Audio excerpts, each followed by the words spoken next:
I think we have a divide on this debate as well. P.K. Tiwari, former Director General Police Rajasthan, is on one side, as is K.C. Singh, who also questions this whole business of taking away the Lal Batti culture. I'm not sure of T.S.R. Subramaniam's position, former Cabinet Secretary, but welcome to the show.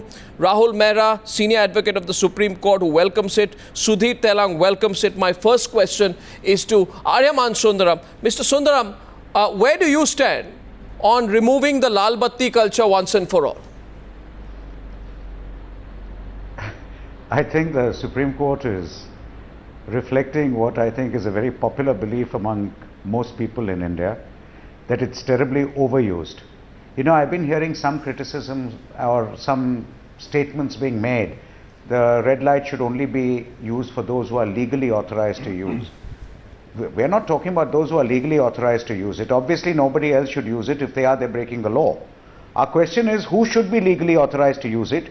Can the huge spectrum of people who today use it, it's become a badge of honor, and it creates huge traffic issues, huge issues of inconsideration to other people, and that is what I think the Supreme Court is reflecting. The view of every man, saying this is being terribly misused. It can be used for two reasons. One, for security purposes, that everybody understands. The second, and how it all started, was there were some high functionaries whose time was being paid for by the people. And the people were concerned that such time ought not to be wasted in being caught up in traffic jams and other things. This coupled with the fact of the security. But today it's become a badge of honor for everybody. Every single MLA, every single MP, everybody exactly. They should have this red light, and forgets the fact that everybody's time is precious to them. And I don't know if anybody uses insignia of honor. No, it's not as if there are no unimportant people in the United States of America or Germany or the United Kingdom. I mean, but every equivalent of a district collector does not go around with a Lal Batti. So, K.C. Singh, I wonder on what basis do you feel that the judges are not completely right in what they are suggesting? No, Arnab, I agree with the judges. I think they are absolutely right about it. In fact, I agree with them because abroad one has done it. I've been ambassador to Abu Dhabi, where we had 1 million Indians. It's like being a chief minister in a small state. But I only used the flag on the car, which I was entitled to, either to go to the Foreign Office or to when I was going for an official meeting. But you don't go for social occasions with the flag flying. Similarly, you must make a distinction between what is functionally required and what has become just a status symbol. I've seen people come into the golf club in Delhi, even visiting governors, complete with their red light and their retinue simply to play golf or simply to have a meal with someone. I mean, they should hardly be using the red light for that. So I think we mixed up the personal and the public. We mixed up the security aspect with purely a status symbol. Because if you are a protectee and there is a danger to your life, in any case you have a police escort. So why do you need a red light? The red light is in fact used by people who are not protectees, who do not have a police escort with them. They are a single man police escort themselves, being a public nuisance. But MPs use red lights. So members of parliament use red lights. MLAs use red lights. I'm sorry to say this, but I have even seen advocate generals and additional advocate generals of states use red lights. It's not just the red light, they also use the siren to wade their way through traffic. So it's about right of way, isn't it, T.S.R. Subramaniam? It's simply saying, I am more equal than you, let me go through first. Yes, Arnab, I think that more and more people feel that they are VIPs now, and this is a status symbol. This is waving the flag saying that I am a great man.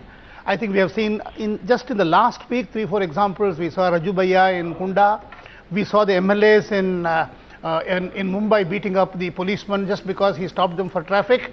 We saw in Punjab some people being shot down. We are seeing this all over the place. I think there are two separate issues. One is there is a great need to restrict the number who are entitled to use. I can't understand why a munsif, I can't understand income tax commissioner, a block pramukh, I don't understand why these people need it. We have to restrict it. It has to be only for functional necessity, sort of magistrates on duty. On duty is the key word. Policemen on duty, police patrols, etc., etc. Secondly, we see these ladies going to sabji mandi buying sabji using the, That's a good red point. light. I mean, it's preposterous. One is restrict the use to number of people, largely. Secondly, anything not on duty. For example, the American ambassadors all over the world, they cannot use it for any private, they will dismiss, this is a dismissible offense. Lastly, I am very dismayed by the comment made by a senior MP who was on TV just now, saying that this is a non-binding and this is also a passing reference. This is the kind of casual way in which, yes, who is questioning government's right to make law? That's not the question. Supreme Court, unfortunately, Supreme Court is acting as a guardian of public interest. Government, whose primary job it is now treating us disdain. Well, I would like to place on record here that this debate has happened before. And parliamentarians across the political spectrum at that time made a strong demand for being given the right to sport red beacons atop their vehicle, and they said we'll approach the Prime Minister if we are stopped from doing so. May I just check here? I was told there are some people here on the panel who think that they would support the red beacons. I'm very pleasantly surprised tonight to find that there aren't any, because this country is changing. Arnab, I would like to make a point. P.K. Tiwari supports the red Batti culture. So why do you support the Lal Batti culture? No, I don't.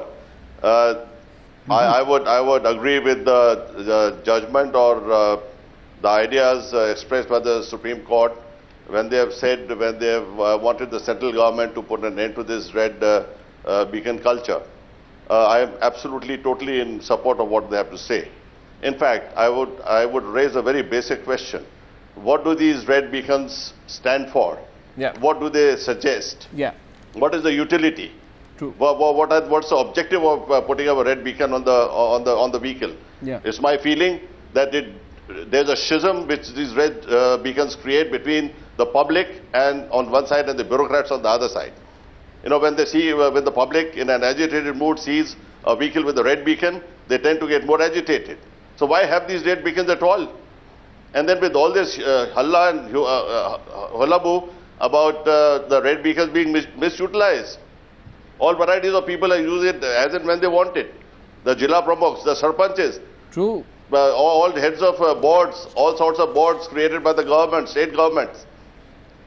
All these people are using these red beacons. What for? It's the VIP culture. It serves no useful purpose. I think we should agree with the Supreme Court and do away with this red beacon culture. It's a VIP culture. In our country, more than what we do for our country, we want to be VIPs. And I want to share here that in August 2010, Sudhir, just coming to you, Rahul, just coming to you, in Pune, a share broker was arrested for impersonating a member of the Economic Advisory Council and using that to display the national emblem and also put the Lal Batti on his car. And a 30-year-old driver with the Haryana Irrigation Department was arrested for drug trafficking in a Lal Batti car. So it's being used for all kinds of nefarious purposes. Yes, Sudhir. Yes. Arnab, let me show a cartoon actually. Yeah, go on. Can you just close up on it? Oh, we'll put the close up in. 1 second. Arnab, raise it. The arrogance of politicians, and that includes Trinamool politicians also, can be tempered only by cartoons. Well, this cartoon I did a few months back, and I did it when MPs and MLAs demanded that they should be treated differently in airports and metro also. So I did this cartoon. This MP with a headlight, with a red light on his head is going, and the wife is saying that Gandhi cap is passe now. He has a red light helmet now. That's a good one. All right. And so I just want to lighten the mood a little bit after your debate with the politician. Yeah. You know, if you believe in Darwin's theory of evolution, you know, by now our VVIPs would have already grown a red light naturally on their heads because they've been using the red light so much. And let me tell you that these VVIPs have turned the whole country into a red light area. Well, that's about Arnab, this is part of our DNA. This is part of our DNA. This is part of our DNA. What has happened is that we haven't been able to get over this feudal past that we had. Yeah. But we must remember this is it is not 15th century or 16th century. We are living in 21st century India. This is independent India. Well said. That time is gone when there used to be, advance party before a Maharaja came, which announced that Ba Mashakkat, Ba Mulahija, Hoshyar, Maharaja Dhiraj XYZ is padhar rahe hain, is coming. That's so true. Now, in fact, the pilot cars, the red light cars, everything that you have, there is no point in becoming an MLA or MP or becoming an officer if you do not have these perks of power. What is the point if you don't have a red light car? No, I don't. The MLA, when he goes to the village or to his city, he has to announce before he arrives that thousands of people must either be scared, intimidated, or must know that the new Maharaja is coming. No, we have converted the whole country Arnab, into can I say something 545 here? new Maharajas. This red beacon Just culture is the 545 relic of new the riyasats, past. Arnab. No, I'm very glad to hear And this this is point. what has Mr. happened. Sundaram, I'm just coming to you. Before that, I Arnab, want to can I get in cut our you last here a panelist, moment? Rahul Mehra. You see, there is, by the way, our viewers are asking, are there some rules? And I want to point out before I come to Rahul, that there are specific rules. Some 10 people and categories can have a red light with a flasher. And there are some 15 other people who can have a red light without a flasher, which means that in a country of 1.2 billion people, officially, some 15 people can have a red light with a flasher. Some another 15, 20 people can use a red light. Maybe 20, 30, 40 people maximum can use a red light without a flasher. I think in our country, there'll be at least a few million cars with red lights on them. The only vehicle in many people's view that deserves a red light is an ambulance. That has a right of way. Rahul, what would you like to say on this? And fire brigade.